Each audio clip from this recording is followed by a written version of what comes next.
we worship you for who you are. One line, one accord, for the Lord. Hallelujah, hallelujah, we worship you.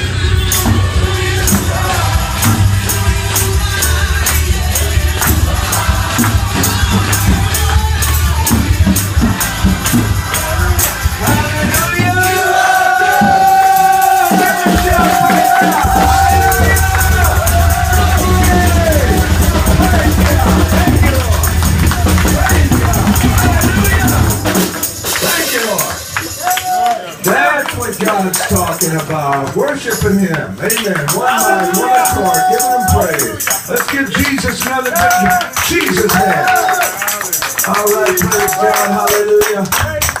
Lord, we thank you for this night, that this is the night that you've given us to explode in the midst of a snowstorm where most people say, I'm not going out of the house, I'm not going to get out on the streets, but you sent us here to praise your name right in the midst of the snowstorm, the biggest one they say in 20 years and all this stuff.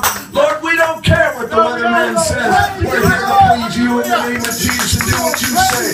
And we're going to worship you in spirit, and we're going to worship you in truth. We are your Holy Ghost crew. On Shane Street, giving you praise after my praise, giving you shots, giving you glory. And we're going to praise you. Thank you, Lord Jesus. Thank you, Lord. Thank you, Lord. Thank you, Lord. Anybody that needs prayer, come up here right now. If you're